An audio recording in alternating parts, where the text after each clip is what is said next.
Chapter 22. The 4 following days. The night was calm, and in the morning the lieutenant resolved to order the embarkation of everything and everybody that very day.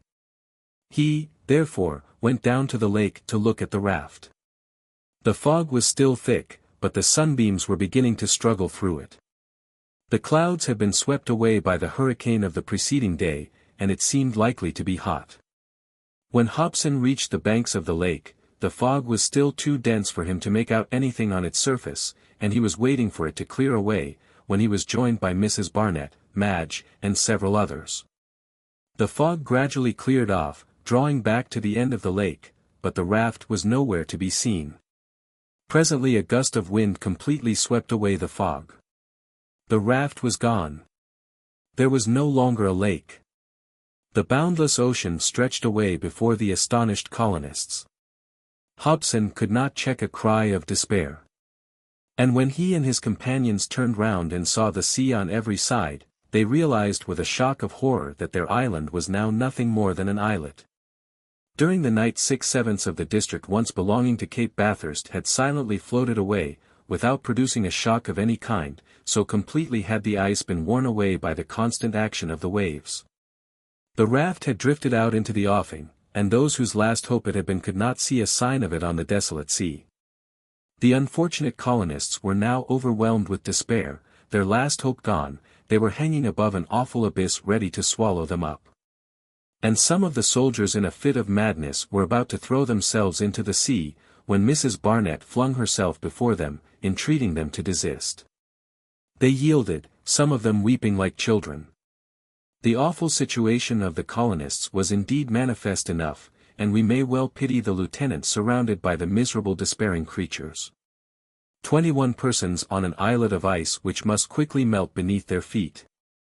The wooded hills had disappeared with the mass of the island now engulfed, not a tree was left. There was no wood remaining but the planks of the rough lodging, which would not be nearly enough to build a raft to hold so many.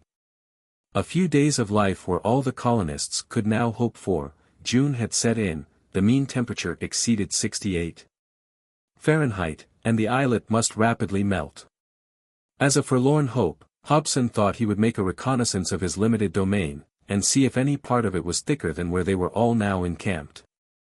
In this excursion he was accompanied by Mrs. Barnett and Madge. "Do you still hope?" inquired the lady of her faithful companion. "I hope ever," replied Madge. Mrs. Barnett did not answer, but walked rapidly along the coast at the lieutenant's side. No alteration had taken place between Cape Bathurst and Cape Eskimo, that is to say, for a distance of 8 miles. It was at Cape Eskimo that the fracture had taken place, and running inland, it followed a curved line as far as the beginning of the lagoon, from which point the shores of the lake, now bathed by the waves of the sea, formed the new coastline. Towards the upper part of the lagoon there was another fracture, running as far as the coast, between Cape Bathurst and what was once Port Barnett, so that the islet was merely an oblong strip, not more than a mile wide anywhere. Of the 140 square miles which once formed the total superficial area of the island, only 20 remained.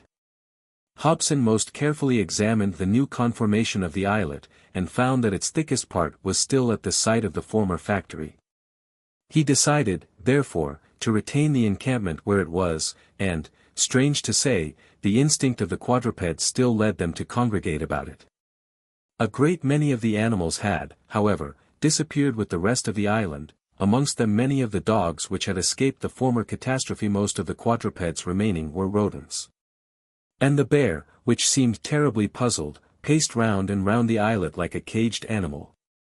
About 5 o'clock in the evening the 3 explorers returned to the camp. The men and women were gathered together in gloomy silence in the rough shelter still remaining to them, and Mrs. Joliffe was preparing some food. Sabine, who was less overcome than his comrades, was wandering about in the hope of getting some fresh venison, and the astronomer was sitting apart from every one, gazing at the sea in an absent indifferent manner. As if nothing could ever rouse or astonish him again. The lieutenant imparted the results of his excursion to the whole party. He told them that they were safer where they were than they would be on any other spot, and he urged them not to wander about, as there were signs of another approaching fracture halfway between the camp and Cape Eskimo. The superficial area of the islet would soon be yet further reduced, and they could do nothing, absolutely nothing. The day was really quite hot.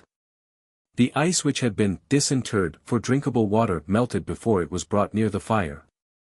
Thin pieces of the ice crust of the steep beach fell off into the sea, and it was evident that the general level of the islet was being lowered by the constant wearing away of its base in the tepid waters.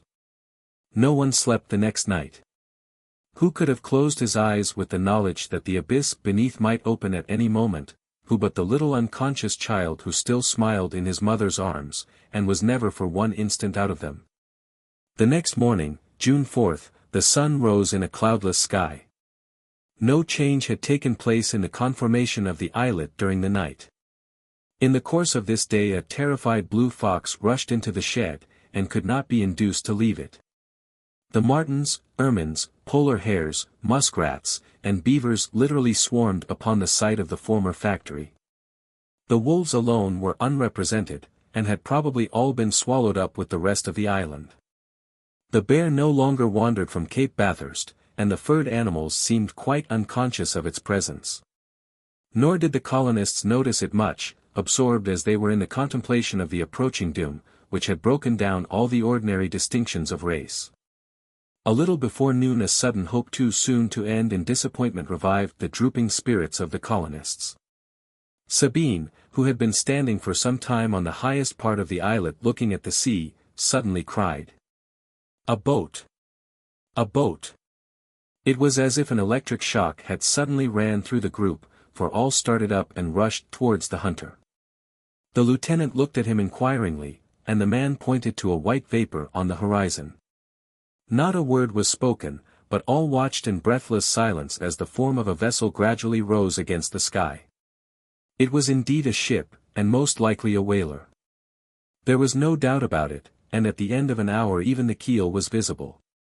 Unfortunately this vessel appeared on the east of the islet, that is to say, on the opposite side to that from which the raft had drifted, so that there could be no hope that it was coming to their rescue after meeting with the raft. Which would have suggested the fact of fellow creatures being in danger. The question now was, would those in this vessel perceive the islet?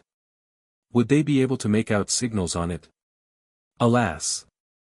In broad daylight, with a bright sun shining, it was not likely they would. Had it been night some of the planks of the remaining shed might have made a fire large enough to be seen at a considerable distance, but the boat would probably have disappeared before the darkness set in. And, although it seemed of little use, signals were made, and guns fired on the islet. The vessel was certainly approaching, and seemed to be a large three-master, evidently a whaler from New Archangel, which was on its way to Bering Strait after having doubled the peninsula of Alaska. It was to the windward of the islet, and tacking to starboard with its lower sails, top sails, and top-gallant sails all set. It was steadily advancing to the north. A sailor would have seen at a glance that it was not bearing towards the islet, but it might even yet perceive it, and alter its course. "If it does see us," whispered Hobson in Long's ear, "it is more likely to avoid us than to come nearer." The lieutenant was right, for there is nothing vessels dread more in these latitudes than the approach of icebergs and ice floes. They look upon them as floating rocks, against which there is a danger of striking, especially in the night, and they therefore hasten to change their course when ice is sighted. And this vessel would most likely do the same, if it noticed the islet at all. The alternations of hope and despair through which the anxious watchers passed may be imagined, but cannot be described. Until 2 o'clock in the afternoon they were able to believe that heaven had at last taken pity on them, that help was coming, that their safety was assured. The vessel continued to approach in an oblique direction, and was presently not more than 6 miles from the islet. Signal after signal was tried, gun after gun fired, and some of the planks of the shed were burnt. All in vain, either they were not seen, or the vessel was anxious to avoid the islet. At 2:30 it luffed slightly, and bore away to the northeast. In another hour a white vapor was all that was visible, and that soon disappeared. On this the soldier Kellett burst into a roar of hysterical laughter, and flinging himself on the ground, rolled over and over like a madman. Mrs. Barnett turned and looked Madge full in the face, as if to ask her if she still hoped, and Madge turned away her head. On this same ill-fated day a crackling noise was heard, and the greater part of the islet broke off, and plunged into the sea. The cries of the drowning animals rent the air, and the islet was reduced to the narrow strip between the site of the engulfed house and Cape Bathurst. It was now merely a piece of ice. Chapter 23. On a piece of ice. A piece of ice, a jagged triangular strip of ice, measuring 100 feet at its base, and scarcely 500 in its greatest extent. And on it 21 human beings, some 100 furred animals, a few dogs, and a large bear, which was at this moment crouching at the very edge. Yes. All the luckless colonists were there. Not one had yet been swallowed up. The last rupture had occurred when they were all in the shed. Thus far fate had spared them, probably that they might all perish together. A silent sleepless night ensued. No one spoke or moved, for the slightest shake or blow might suffice to break the ice. No one would touch the salt meat served round by Mrs. Joliffe. What would be the good of eating? Nearly every one remained in the open air, feeling that it would be better to be drowned in the open sea than in a narrow wooden shed. The next day, June 5th, the sun shone brightly down upon the heads of the doomed band of wanderers. All were still silent, and seemed anxious to avoid each other. Many gazed with troubled anxious eyes at the perfect circle of the horizon, of which the miserable little strip of ice formed the center. But the sea was absolutely deserted, not a sail, not an ice floe, not an islet. Their own piece of ice was probably the very last floating on the Bering Sea. The temperature continued to rise. The wind had gone down, and a terrible calm had set in, a gentle swell heaved the surface of the sea, and the morsel of earth and ice, which was all that was left of Victoria Island, rose and sank without change of position. Like a wreck, and what was it but a wreck? But a wreck, a piece of woodwork, a broken mast, or a few planks, remain floating. They offer some resistance to the waves, they will not melt, but this bit of ice, this solidified water, must dissolve with the heat of the sun. This piece of ice had formed the thickest part of the island, and this will explain its having lasted so long. A layer of earth and plenty of vegetation covered it, and the base of ice must have been of considerable thickness. The long bitter polar winters must have fed it with fresh ice, in the countless centuries during which it was connected with the mainland. Even now its mean height was 5 or 6 feet above the sea level, and its base was probably of about the same thickness. Although in these quiet waters it was not likely to be broken, it could not fail gradually to melt, and the rapid dissolution could actually be watched at the edges, for as the long waves licked the sides, piece after piece of ground with its verdant covering sank to rise no more. On this June 5th a fall of this nature occurred at about 1:00 p.m., on the site of the shed itself, which was very near the edge of the ice. There was fortunately no one in it at the time, and all that was saved was a few planks, and 2 or 3 of the timbers of the roofs. Most of the cooking utensils and all the astronomical instruments were lost. The colonists were now obliged to take refuge on the highest part of the islet, where nothing protected them from the weather, but fortunately a few tools had been left there, with the air pumps and the air vessel, which Hobson had employed for catching a little of the rain water for drinking purposes, as he no longer dared to draw for a supply upon the ice, every atom of which was of value. At about 4:00 p.m., the soldier Kellett, the same who had already given signs of insanity, came to Mrs. Barnett and said quietly, "I am going to drown myself, ma'am." "What, Kellett?" exclaimed the lady. "I tell you I am going to drown myself," replied the soldier. "I have thought the matter well over, there is no escape for us, and I prefer dying at once to waiting to be killed." "Kellett," said Mrs. Barnett, taking the man's hand and looking into his face, which was strangely composed, "you will not do that." "Yes, I will, ma'am, and as you have always been very good to us all, I wanted to wish you goodbye." "Goodbye, ma'am." And Kellett turned towards the sea. Mrs. Barnett, terrified at his manner, threw herself upon him and held him back.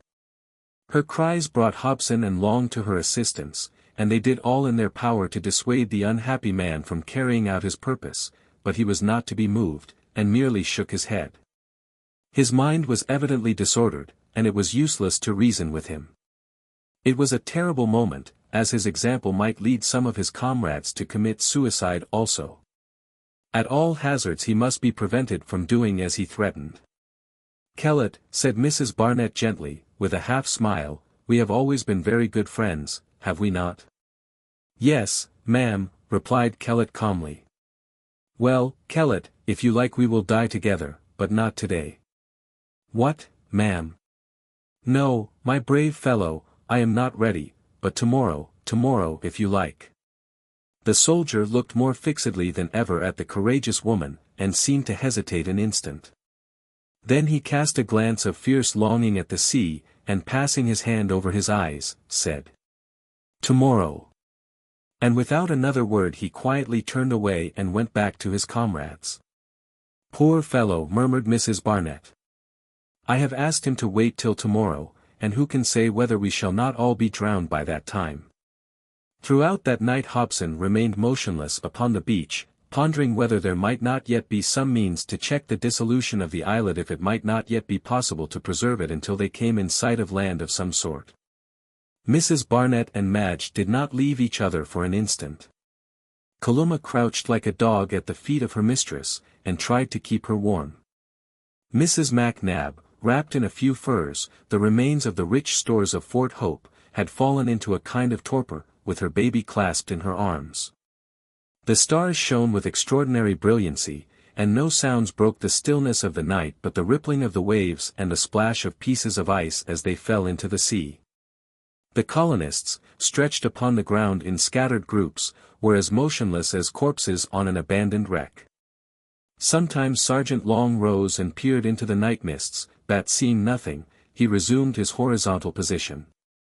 The bear, looking like a great white snowball, cowered motionless at the very edge of the strip of ice. This night also passed away without any incident to modify the situation.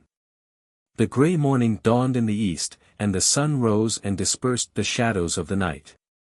The lieutenant's first care, as soon as it was light, was to examine the piece of ice. Its perimeter was still more reduced, and, alas, its mean height above the sea level had sensibly diminished. The waves, quiet as they were, washed over the greater part of it. The summit of the little hill alone was still beyond their reach. Long, too, saw the changes which had taken place during the night, and felt that all hope was gone. Mrs. Barnett joined Lieutenant Hobson, and said to him, "It will be today then?" "Yes, madam, and you will keep your promise to Kellett." "Lieutenant Hobson," said the lady solemnly, "have we done all in our power?" "We have, madam." "Then God's will be done." One last attempt was, however, made during the day. A strong breeze set in from the offing, that is to say, a wind bearing to the southeast, the direction in which were situated the nearest of the Aleutian Islands. How far off no one could say, as without instruments the bearings of the island could not be taken. It was not likely to have drifted far, however, unless under the influence of the current, as it gave no hold to the wind. Still it was just possible that they might be nearer land than they thought.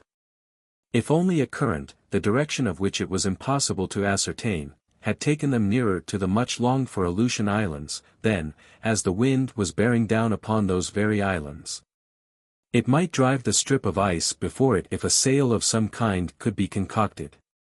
The ice had still several hours to float, and in several hours the land might come in sight, or, if not the land, some coasting or fishing vessel. A forlorn hope truly, but it suggested an idea to the lieutenant which he resolved to carry out. Could not a sail be contrived on the islet as on an ordinary raft? There could be no difficulty in that, and when Hobson suggested it to MacNab, he exclaimed, "You are quite right, sir," adding to his men, "Bring out all the canvas there is."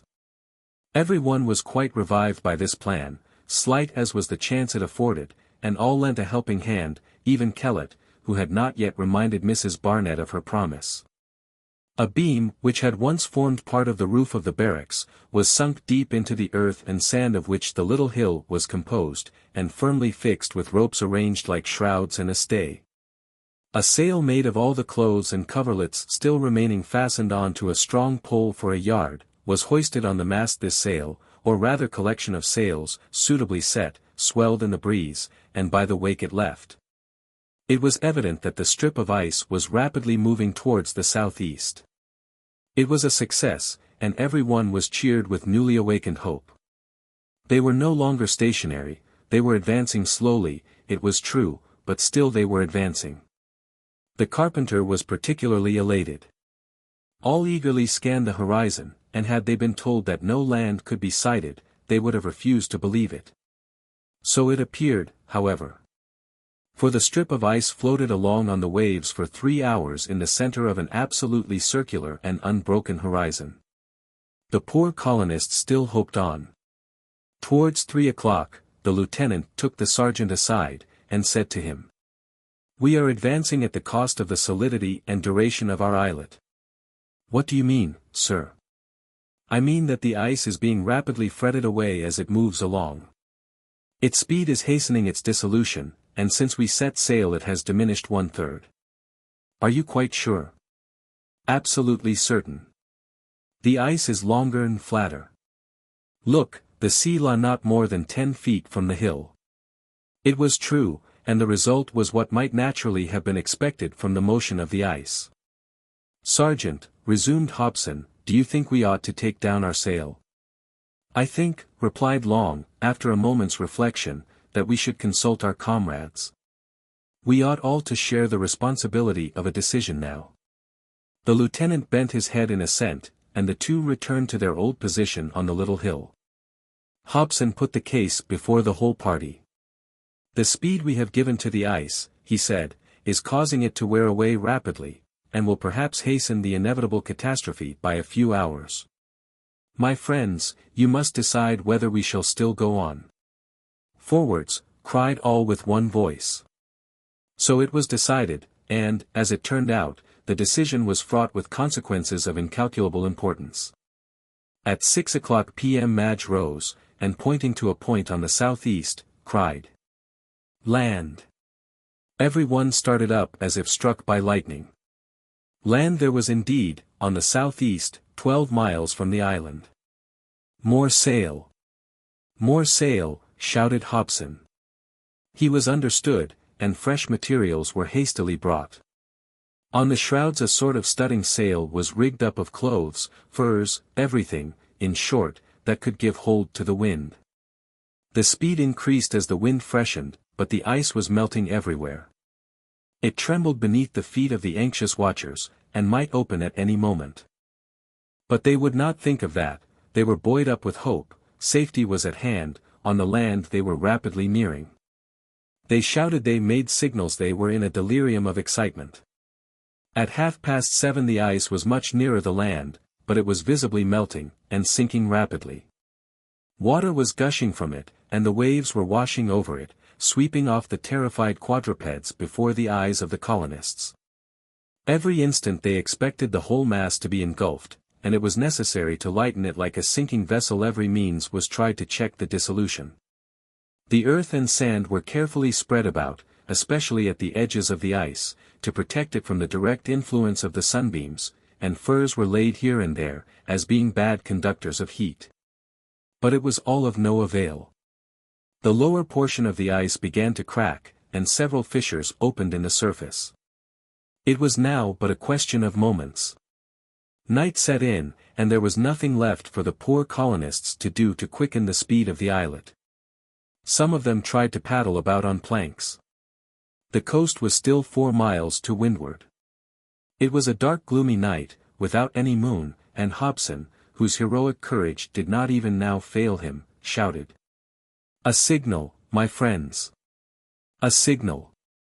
A pile was made of all the remaining combustibles, 2 or 3 planks and a beam. It was set fire to, and bright flames soon shot up, but the strip of ice continued to melt and sink. Presently the little hill alone remained above water, and on it the despairing wretches, with the few animals left alive, huddled together, the bear growling fiercely. The water was still rising, and there was no sign that anyone on land had seen the signal. In less than a quarter of an hour they must all be swallowed up. Could nothing be done to make the ice last longer? In 3 hours, 3 short hours, they might reach the land, which was now but 3 miles to windward. "Oh," cried Hobson, "if only I could stop the ice from melting. I would give my life to know how. Yes, I would give my life." "There is one way," suddenly replied a voice. It was Thomas Black who spoke, the astronomer, who had not opened his lips for so long, and who had long since appeared dead to all that was going on. "Yes," he continued, "there is one way of checking the dissolution of the ice, there is one way of saving us all." All gathered eagerly round the speaker, and looked at him inquiringly. They thought they must have misheard what he said. "Well," asked Hobson, "what way do you mean?" "To the pumps," replied Black simply. Was he mad? Did he take the ice for a sinking vessel, with 10 feet of water in the hold? The air pumps were at hand, together with the air vessel, which Hobson had been using as a reservoir for drinking water, but of what use could they be? Could they harden the ice, which was melting all over? "He is mad," exclaimed Long. "To the pumps," repeated the astronomer, "fill the reservoir with air." "Do as he tells you," cried Mrs. Barnett. The pumps were attached to the reservoir, the cover of which was closed and bolted. The pumps were then at once set to work, and the air was condensed under the pressure of several atmospheres. Then Black, taking one of the leather pipes connected with the reservoir, and opening the cock, let the condensed air escape, walking round the ice wherever it was melting. Every one was astonished at the effect produced. Wherever the air was projected by the astronomer, the fissures filled up, and the surface refroze. "Hurrah! Hurrah!" shouted all with one voice. It was tiring enough to work the pumps, but there were plenty of volunteers. The edges of the ice were again solidified, as if under the influence of intense cold. "You have saved us, Mr. Black," said Lieutenant Hobson. "Nothing could be more natural," replied the astronomer quietly. "Nothing, in fact, could have been more natural." And the physical effect produced may be described as follows. There were 2 reasons for the relegation. First, under the pressure of the air, the water vaporized on the surface of the ice produced intense cold. And the compressed air in expanding abstracted the heat from the thawed surface, which immediately refroze. Wherever the ice was opening, the cold cemented the edges, so that it gradually regained its original solidity. This went on for several hours, and the colonists, buoyed up by hope, toiled on with unwearying zeal. They were nearing the coast, and when they were about a quarter of a mile from it, the bear plunged into the sea, and swimming to the shore, soon disappeared. A few minutes afterwards the ice ran aground upon a beach, and the few animals still upon it hurried away in the darkness. The colonists disembarked, and falling on their knees, returned thanks to God for their miraculous deliverance. Chapter 24. Conclusion. It was on the island of Blegeny, the last of the Aleutian group, at the extreme south of Bering Sea, that all the colonists of Fort Hope at last landed, after having traversed 1,800 miles since the breaking up of the ice. They were hospitably received by some Aleutian fishermen who had hurried to their assistance, and were soon able to communicate with some English agents of the Hudson's Bay Company. After all the details we have given, it is needless to dwell on the courage and energy of the brave little band, which had proved itself worthy of its noble leader. We know how all struggled with their misfortunes, and how patiently they had submitted to the will of God. We have seen Mrs. Barnett cheering every one by her example and sympathy. And we know that neither she nor those with her yielded to despair when the peninsula on which Fort Hope had been built was converted into a wandering island, when that island became an islet, and the islet a strip of ice. Nor even when that strip of ice was melting beneath the combined influence of sun and waves. If the scheme of the company was a failure, if the new fort had perished, no one could possibly blame Hobson or his companions, who had gone through such extraordinary and unexpected trials. Of the 19 persons under the lieutenant's charge, not one was missing, and he had even 2 new members in his little colony, Kaluma and Mrs. Barnett's godson, Michael MacNab. 6 days after their rescue the shipwrecked mariners arrived at New Archangel, the capital of Russian America. Here the friends, bound together by so many dangers shared, must part, probably forever. Hobson and his men were to return to Fort Reliance across English America, whilst Mrs. Barnett, accompanied by Kaluma, who would not leave her, Madge, and Thomas Black, intended to go back to Europe via San Francisco and the United States. But whilst they were still all together, the lieutenant, addressing Mrs. Barnett, said with considerable emotion, "God bless you, madam, for all you have been to us. You have been our comforter, our consoler, the very soul of our little world. And I thank you in the name of all." 3 cheers for Mrs. Barnett greeted this speech, and each soldier begged to shake her by the hand, whilst the women embraced her affectionately. The lieutenant himself had conceived so warm an affection for the lady who had so long been his friend and counselor, that he could not bid her good-bye without great emotion. "Can it be that we shall never meet again?" he exclaimed. "No, Lieutenant," replied Mrs. Barnett, we shall meet again. If you do not come and see me in Europe, I will come back to you at Fort Reliance, or to the new factory you will found some day yet." On hearing this, Thomas Black, who had regained the use of his tongue since he had landed on terra firma, came forward and said, with an air of the greatest conviction, "Yes, we shall meet again in 36 years. My friends, I missed the eclipse of 1860, but I will not miss that which will take place under exactly similar conditions in the same latitudes in 1896. And therefore I appoint a meeting with you, Lieutenant, and with you, my dear madam, on the confines of the Arctic Ocean 36 years hence.